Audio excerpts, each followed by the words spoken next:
Class में हम लोगों ने फेडरलिज्म चैप्टर स्टार्ट किया था। फेडरलिज्म चैप्टर में हम लोगों ने कुछ बेसिक सी चीजें पढ़ी थी। We started with the definition of federalism. हम लोगों ने फेडरलिज्म की डेफिनेशन देखी। We saw the features of federalism, 7 features हम लोगों ने फेडरलिज्म के पढ़े थे। We saw 2 routes of federalism, है ना, इसमें हम लोगों ने coming together federation and holding together federation पढ़ा था। एक क्वेश्चन लास्ट की इसमें क्यूरी में आया था मेरे पास में कि सर होल्डिंग टुगेदर फेडरेशन और कमिंग टुगेदर फेडरेशन में पावर कैसे डिस्ट्रीब्यूट हो रही है। तो बताता हूँ आपको, जो कमिंग टुगेदर फेडरेशन होती है उसमें जो पावर डिस्ट्रीब्यूशन होता है आपका स्टेट्स का, वो इक्वल पावर डिस्ट्रीब्यूशन होता है। जबकि होल्डिंग टुगेदर फेडरेशन में क्या होता है, स्टेट्स के पास में, सभी स्टेट्स के पास में अलग अलग पावर होती है, अनइक्वल डिस्ट्रीब्यूशन ऑफ पावर होता है। ठीक है, चलिए हम आगे बढ़ते हैं, इस चैप्टर को कंटिन्यू करेंगे। आज का दिन हम लोग करीब 10 नंबर के क्वेश्चन तैयार करने वाले हैं। 2 5-5 नंबर के बड़े इंपॉर्टेंट क्वेश्चन है ना। अब वैसे आप 10 नंबर बोलो या 5 नंबर बोलो कि आना तो एक ही होता है। तो हमारे पास जो आज क्वेश्चन बनता है वो क्वेश्चन है, व्हाट मेक्स इंडिया फेडरल, कि इंडिया में जो गवर्नमेंट है उसे फेडरल कैसे माना जाता है, उसे फेडरल कैसे बनाया है, ये हमारा प्रश्न आज का बनता है। तो बहुत ही अच्छा क्वेश्चन है, व्हाट मेक्स इंडिया फेडरल, है ना। आपको बोर्ड पे लिख ही दिया है मैंने, आपने देखा होगा अभी तक क्वेश्चन बोर्ड पे लिखे नहीं थे ना, but first time it has happened that I have written a question on the board because this is very important, very very good question, और डिफिकल्ट भी है ना, और थोड़ा सा लेंथी है, कोई देखने वाला। तो सबसे पहले हम इस क्वेश्चन को जब स्टार्ट करते हैं, सबसे पहले हम लोग बताना है, मैंने आपको लास्ट क्लास में बताया था कि India is not a pure federal country. तो इंडिया में हम लोग सबसे बताएंगे कि इंडियन गवर्नमेंट या इंडिया की जो गवर्नमेंट है, इंडिया जो है हमारी, it is not a federal, it is union of states. India अपने आप को क्या कहलाती है, यूनियन ऑफ स्टेट्स, ना, बेस्ड ऑन फेडरलिज्म। या बोल सकते हैं कि union of state based on the practice of federalism. समझ लो चीज को कि यूनियन ऑफ स्टेट मतलब बहुत सारी स्टेट्स का जोड़ा, यूनियन जैसे हम बोलते हैं यूनाइटेड स्टेट्स, वैसे यूनियन ऑफ स्टेट्स ना, और based on the practice of federalism. Federalism के लॉज पर, प्रैक्टिसेस पर बनाई गई यूनियन ऑफ स्टेट। ऐसा क्यों, देखो 1947 हमारी कंट्री आजाद हुई, उसके बाद में हमारे यहाँ पर देखा जाए बहुत सारी स्टेट्स का फॉर्मेशन हुआ, अभी पढ़ाऊंगा मैं आपको आगे। तो बहुत सारी स्टेट्स हुई, कोई स्टेट कैसी, किसी स्टेट में ज्यादा पावर, किसी स्टेट में कम पावर, सबको कंबाइन किया गया, सबको जोड़ा गया, सबको जोड़ करके हम लोग हमारी कंट्री को स्टैब्लिश किया, ऐसा हम लोग मानते हैं। ठीक है, सभी जगह पर फेडरलिज्म के लॉस प्रैक्टिस होते हैं, एप्लीकेबल होते हैं, कैसे होते हैं हम लोग एक एक करके देखते हैं। दूसरी बात जो हम इसमें देखेंगे कि कॉन्स्टिट्यूशन ऑफ इंडिया, जो इंडियन कॉन्स्टिट्यूशन है हमारा, उसने क्या किया, it divides it's power, it's legislative power, कि हमारे कॉन्स्टिट्यूशन की जो लेजिस्लेटिव पावर है, लेजिस्लेटिव पावर से उसको हम लोग 3-fold डिस्ट्रीब्यूशन में डिवाइड करते हैं, इनटू 3-fold डिस्ट्रीब्यूशन। 3 पार्ट में हम लोग डिवाइड करते हैं पावर्स को, 3-fold डिस्ट्रीब्यूशन हम लोग इसको बोलते हैं। कैसा होता है 3-fold डिस्ट्रीब्यूशन, समझते हैं। मतलब होता है क्या है कि जो लेजिस्लेटिव पावर, आप समझते हैं लेजिस्लेशन क्या होता है, लेजिस्लेशन मतलब लॉ बनाना। तो जो लॉ बनाने वाली पावर है हमारी, उसको हम लोग 3 लेवल पे डिवाइड करते हैं, है ना। 2 तो आपको समझ में आ ही होंगे, बोले सर एक तो सेंट्रल गवर्नमेंट होगा, एक स्टेट गवर्नमेंट होगा। बिल्कुल सही है, नाम भी इसी तरह याद किए थे। पहला लेवल जो होता है उसे बोला जाता है यूनियन लिस्ट।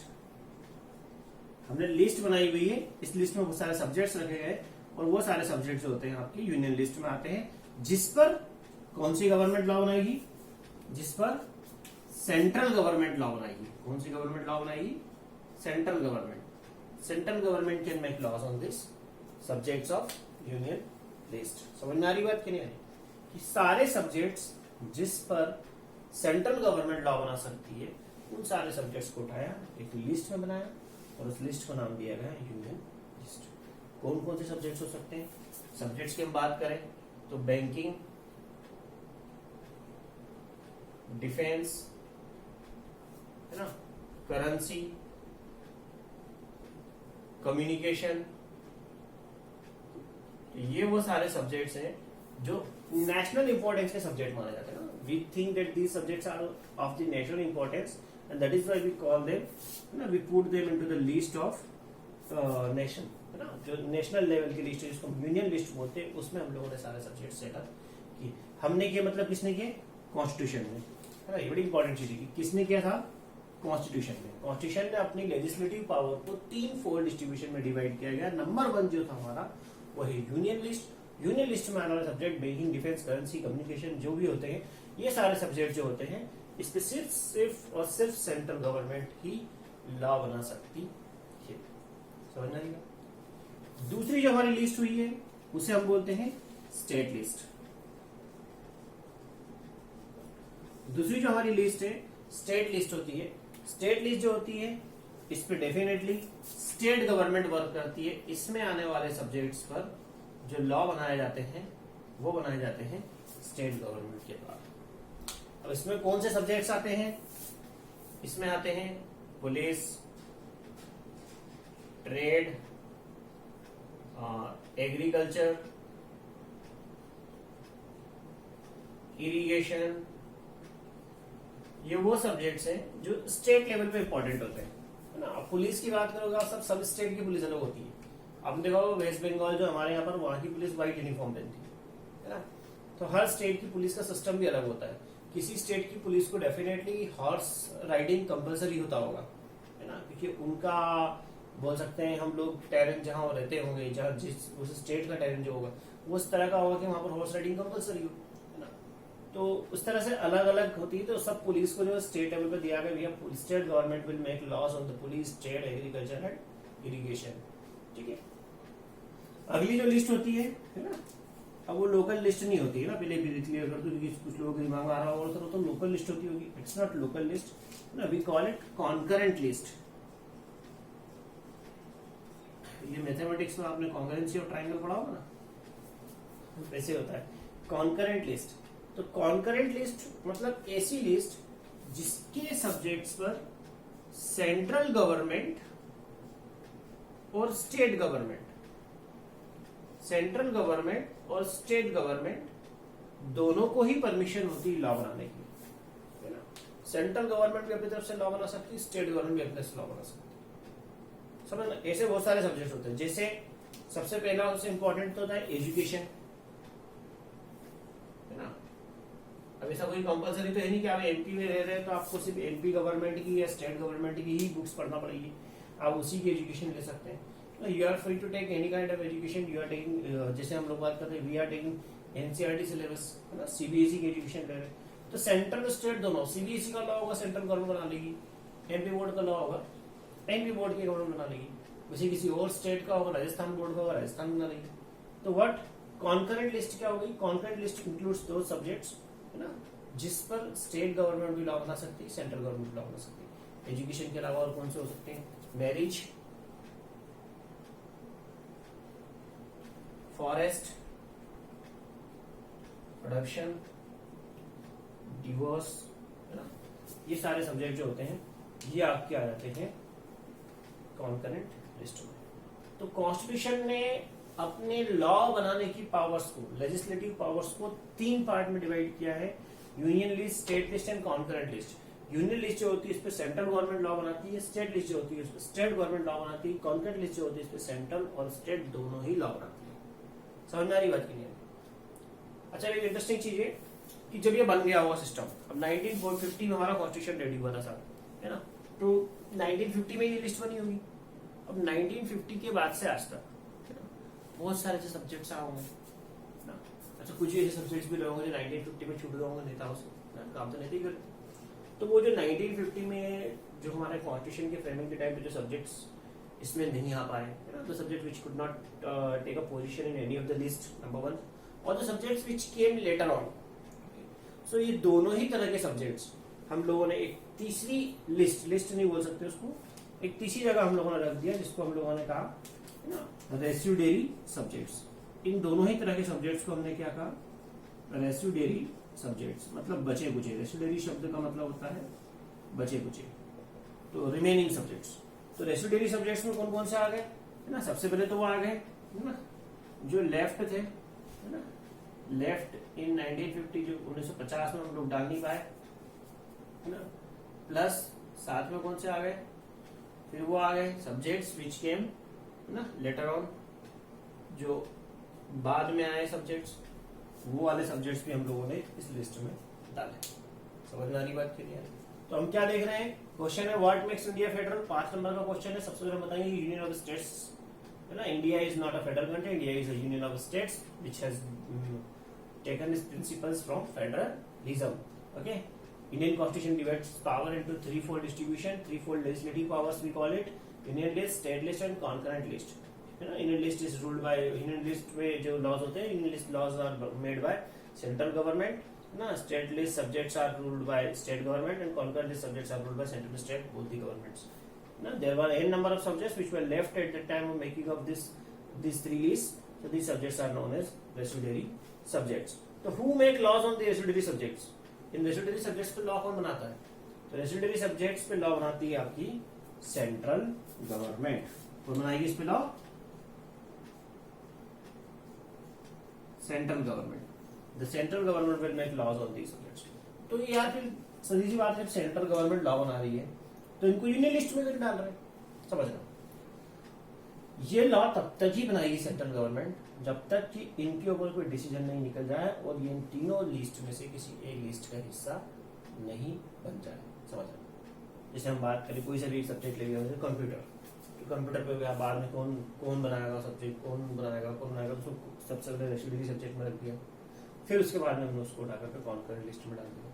तो इस तरह के बहुत सारे सब्जेक्ट्स होते हैं जो सब्जेक्ट जो थे बाद में कहीं ना कहीं किसी दूसरी लिस्ट में अलाउ हुए हैं, है ना, और होने हैं। ठीक है, दीज सब्जेक्ट्स आर नॉलेज। इतना क्लियर हो गया है? क्वेश्चन अभी खत्म नहीं हुआ है, 2-3 चीजें और है इसमें। ठीक है, तो हम अगर पॉइंट वाइज बात करें तो नंबर 1 तो हम लोगों ने देखा कि यूनियन ऑफ स्टेट्स, नंबर 2 हमने देखा कॉन्स्टिट्यूशन डिवाइड्स इट्स पावर। ठीक है, नंबर 3 भी जो हमको देखना है हम आगे कंटिन्यू करते हैं। नंबर 1 हम लोग देख चुके थे यूनियन ऑफ स्टेट्स। नंबर 2 हम लोगों ने देखा था 3 लिस्ट,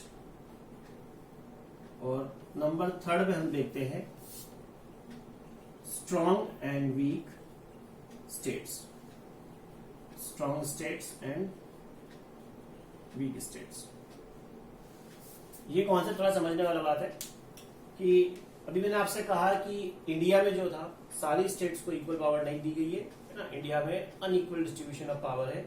तो हम देखते हैं कि कुछ स्टेट्स को स्ट्रॉन्ग बनाया गया है, बहुत ज्यादा पावर दे दी गई, और कुछ स्टेट्स को कम। तो जम्मू कश्मीर का सिस्टम इस तरह का हुआ कि हम लोगों ने उनकी बहुत सारी कंडीशंस को एक्सेप्ट कर लिया, ताबड़तोड़ उसको अपने देश में मिलाने में। तो इसमें क्या हुआ कि Jammu Kashmir was given a special state status.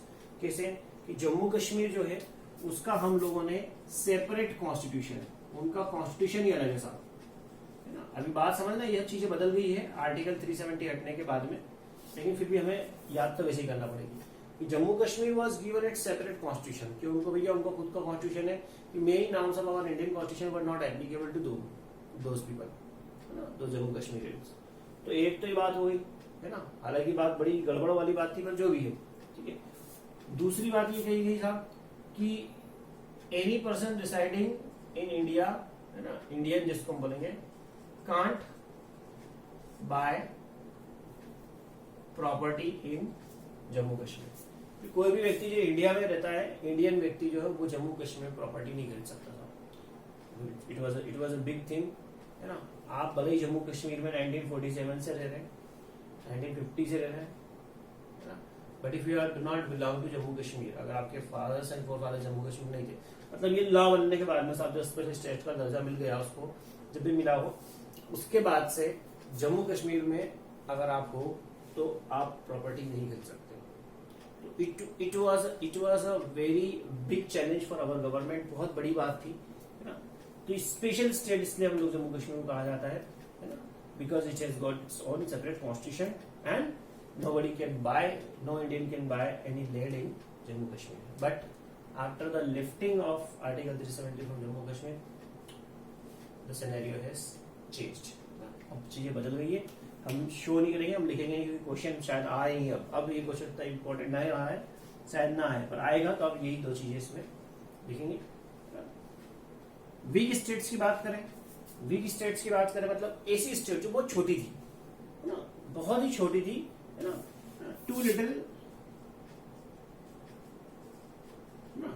To be independent state, जो अपने आप में आजाद स्टेट में अकेली फ्री स्टेट, है ना, बनने के लिए बहुत छोटी थी, इतनी छोटी थी कि क्या बताए। तो ऐसी स्टेट्स को हम लोगों ने क्या कह दिया, we call them union territories, UTs.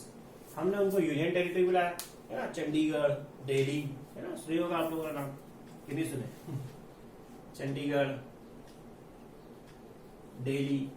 तो ये इतनी छोटी स्टेट्स थी कि इनको इंडिपेंडेंटली तो हम लोग जो है स्टेट नहीं मान सकते थे, तो हम लोगों ने स्टेट बना दिया, ठीक है। और इन स्टेट्स के ऊपर रूल कौन करती है, यूनियन गवर्नमेंट, सेंट्रल गवर्नमेंट को कहा गया कि आप इन पर रूल करें।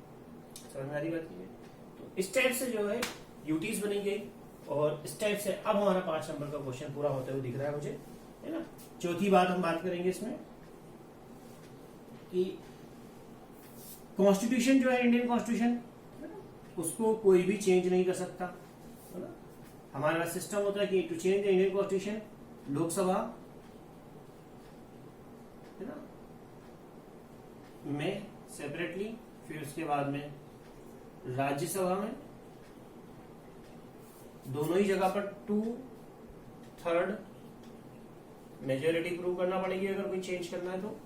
साथ ही साथ लेजिस्लेचर्स, जितनी भी लेजिस्लेटिव असेंबलीज है ना, लेजिस्लेचर्स जितनी भी हैं, है ना, उसकी 50% ऑफ ऑल स्टेट्स, कम से कम सारी स्टेट्स की 50% जो लेजिस्लेचर्स है वहां पर भी आपको मेजोरिटी प्रूव करना पड़ेगी, then only you can make changes into the constitution of India. 5वीं बात करते हैं और आखिरी बात, supreme court,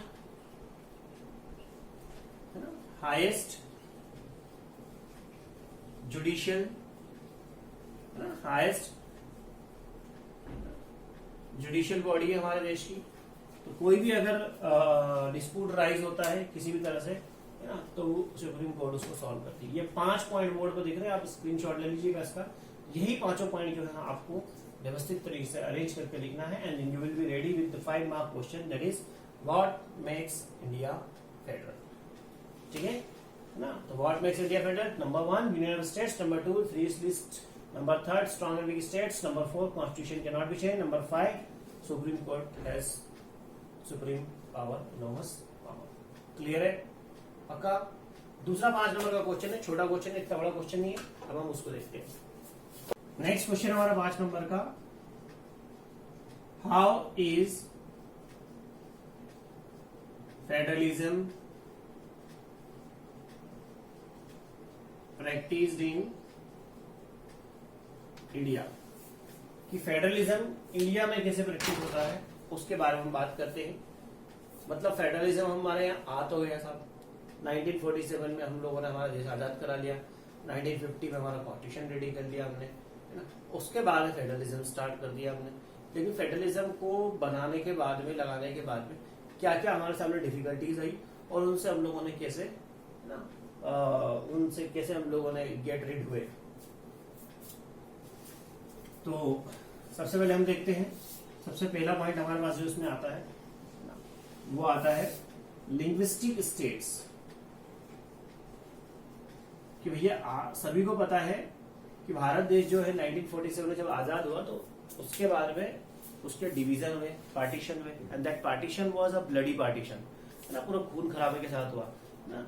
N number of people, an number भी क्या बोले हम लोग, मिलियंस शायद से, नहीं मिलियंस, हाँ हो सकता है ना। तो बहुत सारे लोग मारे गए, और इस बहुत सारे लोगों के मारे जाने के बाद में हमारे देश का जन्म हुआ, है ना। ये परेशानियों में, समस्याओं में लिंग्विस्टिक स्टेट्स का फॉर्मेशन हुआ। लिंग्विस्टिक स्टेट का मतलब होता है स्टेट्स बेस्ड ऑन लैंग्वेज, है ना, बेस्ड ऑन लैंग्वेज। जैसे आप आज देखते हैं गुजरात, है ना, state where the people speak Gujarati, है ना। तो अब वो शुरुआत में ऐसा नहीं था, गुजरात जो बात करें, सूरत, बड़ौदा, जो भी स्टेट्स रही है, जो भी सिटीज हैं, ये पहले जो हुआ करती थी, they were the part of Bombay, है ना, बॉम्बे प्रेसिडेंसी का हिस्सा हुआ करती थी। अगर आप देखना चाहें तो पेज नंबर 18-19 पर आपको बहुत बढ़िया मैप दिया हुआ है। आप देखिए, आपकी एनसीईआरटी की बुक के पेज 18 और 19 पे आपको 2 मैप दिए हुए। वन मैप इज ऑफ 1947, जहां पर आपको गुजरात नाम की कोई चीज नहीं दिखेगी, है ना। और दूसरा मैप जो दिखेगा पेज नंबर 19 पे, वहां पर आपको एग्जिस्ट करेगा प्रेजेंट टाइम का मैप है। तो शुरुआत में क्या गया, लैंग्वेज के बेसिस पे स्टेट्स बनना शुरू हुई। अब लैंग्वेज के बेसिस पे जब स्टेट्स बनना शुरू हुई तो कई लोगों ने इसको अपोज किया कि भैया क्यों, है ना, लैंग्वेज के बेसिस पे तो लफड़े हो जाएंगे, झगड़े हो जाएंगे, है ना, people will fight with each other. फिर मैंने कहा फिर कि इस तरह से झगड़े चलते रहे, फिर एक लेवल पर आकर के उनको सुधारा गया, है ना। तो सुधारा कैसे गया, एक्सपेरिमेंट करके देखा, बोले कि साहब एक दो एक्सपेरिमेंट करके देखते हैं चलता है कि नहीं चलता है, सक्सेसफुल होता है कि नहीं होता है, और देखा गया, और उसके बाद में नेशन सक्सेसफुल हुआ, कोई झगड़े नहीं हुए, कुछ भी नहीं हुए। कुछ स्टेट जो थी वो लैंग्वेज के बेसिस पे ना बनाते हुए कुछ स्टेट्स को बनाया गया, है ना, बेस्ड ऑन एथनिसिटी। कुछ स्टेट जो थी एथनिसिटी पे बनी, कुछ कल्चर के बेसिस पे बनी, है ना, जो कल्चर कॉमन शेयर करते थे उनके बेसिस पे बन गई, ठीक है। तो इस तरह से स्टेट्स अलग अलग चीजों पर बनने लगी, है ना। जैसे हम लोग बात कर सकते हैं एथनिसिटी और कल्चर के मामले में नागालैंड, ना, झारखंड जो बाद में बनी, तो ये स्टेट्स इस तरह से बनने लगी। तो सबसे पहला सबसे बड़ी टास्क थी लिंग्विस्टिक स्टेट्स को फॉर्म करने की। स्टेट्स हमारे में फॉर्म हुई शुरुआत बेसिस पे लैंग्वेज के बेसिस पे होने लगी, पर धीरे धीरे हम लोगों ने उसको अच्छे से कर लिया। लोगों ने अपोज जरूर किया but we won over it. दूसरा पॉइंट आप लोग इस 5 नंबर के क्वेश्चन में लिखेंगे कि लैंग्वेज के बेसिस पे स्टेट्स तो बना लिया आपने, लेकिन अब लैंग्वेज की बात कि ऑफिशियल लैंग्वेज कौन सी भाषा को बनाया जाए। तो इंडिया में शुरुआती दौर में जो ऑफिशियल लैंग्वेज का दर्जा दिया गया वो दिया गया था हिंदी को। तो Hindi was made the official language of the country. लेकिन बात समझने वाली है कि हिंदी को आपने ऑफिशियल लैंग्वेज बना दिया। अब बहुत सारी स्टेट जो थी वो हिंदी नहीं बोलती थी, है ना, ठीक है। तो ना अमीशो तुम्हारा स्वदेशी तुम्हारा क्या है वो, तो बंगाली, है ना, आपके आंध्र प्रदेश वाले तमिल्स, है ना। तो ये सब जो लोग थे जो हिंदी नहीं बोलते थे, नॉन हिंदी स्पीकिंग स्टेट जो थी, ये सब लोग अपोज करने लग गए कि भाई साहब ये तो गलत है, वाई हिंदी। अब इन स्टेट्स में होता था क्या, बेसिकली इंग्लिश लैंग्वेज में सारा वर्किंग होता था। तो they started pressurising that why not English. तो हम लोगों को याद दिलाया साथ कि 1947 में डिसाइड हुआ था कि 1965 के बाद में English language will not be considered, will not be used for official purpose, है ना। क्या कहा हुआ था कि इंग्लिश लैंग्वेज का ऑफिशियल यूज जो है 1965 से बंद कर दिया जाएगा। ये बात हो चुकी थी, 1947 में डिसाइड हो गई था कि अंग्रेजी क्यों, अंग्रेजी थोड़ी बोलते थे, हमारा देश थोड़ी अंग्रेज देश था, है ना। सोचो ऐसा हो जाता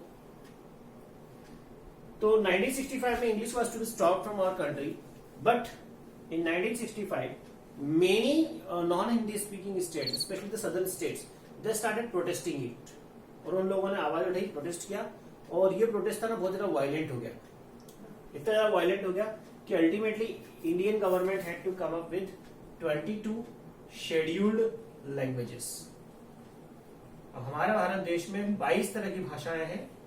इन 22 भाषाओं में से किसी भी भाषा से आप जो है अपना करस्पॉन्डेंस कर सकते हैं, है ना। 22 लैंग्वेजेस है, मतलब आप सेंट्रल गवर्नमेंट की कोई भी एग्जाम देना चाहते हैं तो आप इन 22 लैंग्वेज से कोई सी भी लैंग्वेज चूज कर सकते हैं। तो ऑफिशियल लैंग्वेज जो होती है 22 शेड्यूल लैंग्वेज जो होती है, ये यहाँ पर हम लोग बात कर रहे हैं। और अगर आपको लिस्ट देखनी 22 शेड्यूल लैंग्वेज की तो पेज नंबर 22 पर ही देखना, है ना। एनसीईआरटी की बुक का पेज 22 पर आपको सारी लैंग्वेजेस की लिस्ट मिलेगी। वहां पर करीब बताया है कि 114 लैंग्वेजेस जो हमारे यहाँ पर वो ऑफिशियली रिकॉग्नाइज्ड लैंग्वेजेस है ना इंडिया में। वैसे देखा जाए तो 350 के आसपास भाषाएं इंडिया में बोली जाती है। ठीक है, तो सेकंड टास्क थी हमारे यहाँ पे which language to be official language. तो ये टास्क हम लोगों ने बड़ी आसानी से निपटाई। हम लोगों ने Hindi as an official language और 22 शेड्यूल लैंग्वेजेस लेकर के चले। तीसरी बात होती है साहब, है ना, central state relationship. Central state relation 1947 में जो हमारी कंट्री आजाद हुई तब एक लफड़ा होने लगा शुरुआत में कि शुरुआत में 1950 में हमारे में इलेक्शन हुए, जो हमारे गवर्नमेंट बन रही थी। तो एक गवर्नमेंट होती थी सेंट्रल गवर्नमेंट। अब मान लो सेंट्रल गवर्नमेंट और स्टेट गवर्नमेंट दोनों की ही जो पॉलिटिकल पार्टी है वो अलग अलग है। तो क्या होगा साहब, सेंट्रल गवर्नमेंट में मान लो कांग्रेस बैठी हुई है, स्टेट गवर्नमेंट मान लो आपकी एनसीपी बैठी हुई है ना, सीपीआई बैठी हुई, तो बहुत कॉन्फ्लिक्ट्स होते थे। सेंट्रल जो थी स्टेट को आसानी से डेवलपमेंट के लिए पैसा नहीं देगी, रिलीज नहीं करेगी मनी, और बहुत सारी तकलीफें होगी। तो ये समस्या चलती रही साहब 1990 तक। कब तक चली है?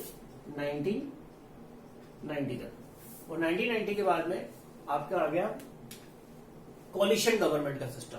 हमारे जुडिशियल जो थे उस पर बहुत बड़ा सुप्रीम कोर्ट ने डिसीजन लिया कि साहब अब जो है कि सेंट्रल गवर्नमेंट को हर स्टेट की गवर्नमेंट की बात सुनना पड़ेगी, है ना, otherwise state government can go to the supreme court. क्या हुआ कि कोलिशन गवर्नमेंट का सिस्टम आया, कोलिशन गवर्नमेंट का सिस्टम आया और साथ ही साथ सुप्रीम कोर्ट का लॉ भी आ गया। अब कोलिशन गवर्नमेंट का सिस्टम क्या था कि when one political party can not muster majority in the Lok Sabha, when one political party can not muster majority in the Lok Sabha, it takes support from other political parties, है ना, और उस तरह से जो गवर्नमेंट बनाई जाती है उसे हम लोग कोलिशन गवर्नमेंट बोलते हैं। तो 1990 में ऐसा स्पेशल क्या हुआ था, है ना, उस समय तक क्या हुआ था कि बहुत सारी रीजनल पार्टीज आ गई थी, तो एक पार्टी के लिए ऑलरेडी गवर्नमेंट बनाना असंभव सा हो गया था, इसलिए भी ये सिस्टम ऑटोमेटिकली आया। और जब से कोलिशन गवर्नमेंट आई है टिल 2004 आई थिंक 14, जो भी मोदी जी की गवर्नमेंट तब तक तो बहुत ही व्यवस्थित आपका सिस्टम चला है ना। और उसके बाद में वापस से भी फिलहाल में इंडिविजुअल पार्टी की गवर्नमेंट है। अब आगे देखते हैं क्या होता है, ठीक है। तो हमारे जो है 3 पॉइंट है, हमारे 3 इंपॉर्टेंट पॉइंट है जिसको हम लोग इस क्वेश्चन में रखना है। How is federalism practised in India, 5 number का क्वेश्चन है, आता है, आपको करना है। और इसके बाद हमारा बस इस चैप्टर फेडरलिज्म में एक छोटी चीज रही है, डिसेंट्रलाइजेशन। हम decentralisation and amendment in the constitution, 2 part है, 2 पार्ट पढ़ेंगे। और उस पर प्रश्न ऐसा है कि वो इसमें आए ना आए, एनटीएसी में तो 100% आएगा, है ना। तो आप 10th बोर्ड के हिसाब से भी और एनटीएसी के हिसाब से भी अगला लेक्चर बिल्कुल स्किप नहीं करना है ना। Thank you, have a nice day.